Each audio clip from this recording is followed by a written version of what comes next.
Hello, hello, hi, folks. Happy Tuesday, in hopes that you squeezed more out of your day than the day squeezed out of you. Welcome, welcome. Good to see you. You're probably recovering from all the chocolate and all the stuff for Valentine's Day. So, I had something else planned for tonight, but I actually decided to do that tomorrow and not tonight. I figured tonight is right after Valentine's. Let's still talk about love and connection and stuff like that. So I got a good live for you tonight. I want to talk about emotional closeness. You know, you can have physical closeness, but emotional closeness is a whole different level. If you're joining me live, let me know you're here. Would love to know who is here, who is not. So emotional closeness, when you get to that point in a relationship, I feel like that's like, have you watched the movie Jerry Maguire? There's a scene in there that he's talking about the Quan, right? The Quan is like the ultimate everything. It's like everything is just great, right? And I feel like that would apply here. If you have that, if you reach that emotional closeness with someone, I feel like in a relationship, that's like the Quan. That's like so big. That's not only intense, but it's a whole different level of play, if you would. And what I mean by emotional closeness, here's what I mean. Look, I can be me with you. I can be myself with you. I can be the real me with you. I can be the true Sean Zimi with you. See, that's how you experience true closeness with someone when, and here's the ticket, and I want you to pay real good attention here because this is important. You first talk, you say what's on your mind, you say what you have been thinking about, you share your thoughts, right? Then you think about what you said. And so you don't get upset, you're not uncomfortable, you're not tense. Now think about it. Does this make sense? First I say something and then I think about it. Haven't we learned to think before we talk? Yes, we have been taught that, and that's a pretty good lesson to continue practicing.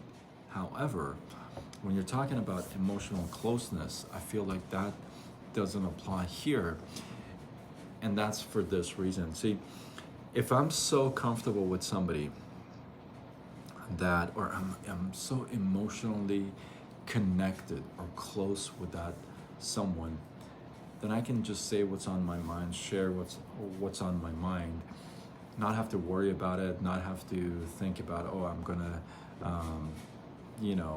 disrespect them, or they're gonna get offended, or so I say, then I think about what I said.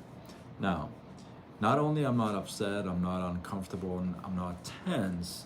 In fact, I'm actually very happy and relieved and comfortable that I can express my thoughts and share what's on my mind so freely.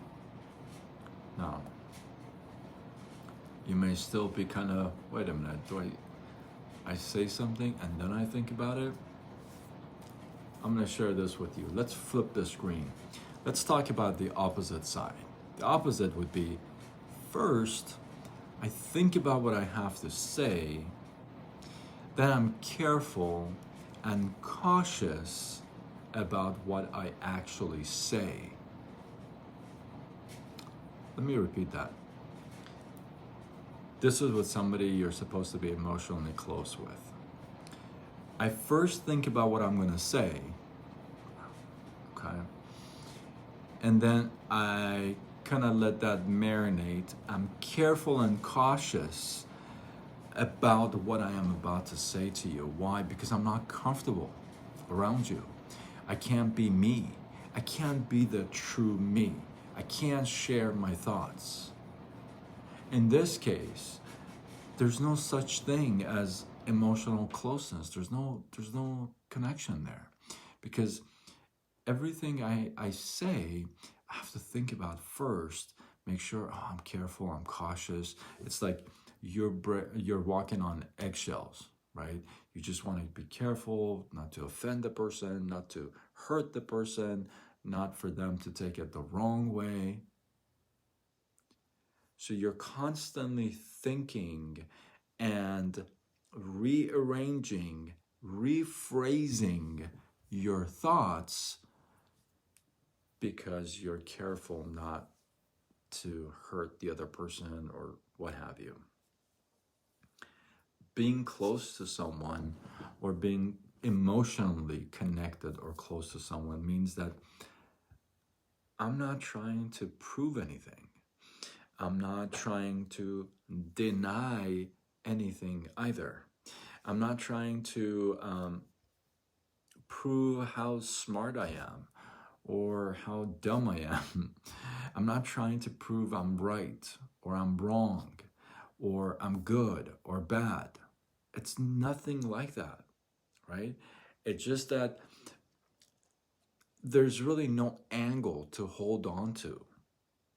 There's no intentions of my communication. There's no intentions behind what I said. See, if I'm comfortable, if I'm emotionally close to, and this is a two-way street. It's not like I'm just emotionally close to someone and they're not. See, it wouldn't work if I'm doing all the, if I'm more close to that person than that person is close to me. This has to be a mutual thing between the two. So if you're really wanting to get to that emotional closeness, think about this. You say something. Let's say you say something that didn't fly too well, and it wasn't your intention. Obviously, we've talked about that. This is not your intention to hurt somebody, to put them down, to offend them. None of that. Again, because your goal is that you're emotionally close with this person. So why would you do that? Why would you hurt them or put them down? Or it's none of that, right? So imagine. So if I'm close to that person, emotionally close to that person, or connected to that person, then I can say something. And in case I say something that was mean or rough or tough or offended that person or hurt them or in any shape or form, I am immediately ready to not only apologize, but to take responsibility for it and fine-tune it. I don't have to think about what I say before I say it to structure it in a way that is delivered so that, the other person does. No. I say what I have to say. Now, granted, again, if you're emotionally close with that person, if there's closeness, connection there, then what you say most likely is not going to be offensive or hurtful because again, it's both-sided. The other person understands. Because the other person can do the same thing. They can share their thoughts and they can talk and don't have to think about what they have to say. And if it comes out wrong, if it's done incorrectly and hurts the other person or in any shape or form doesn't fly the way it's supposed to, you're completely able, willing, ready to jump in and say, how do I make this better? How do I fix this situation? How do I apologize? How do I make it up to you? How do I clarify? So you're prepared for all that. But if I'm planning and structuring things to say, that's not real closeness. You're just trying to put things together in a way that is pleasant to them.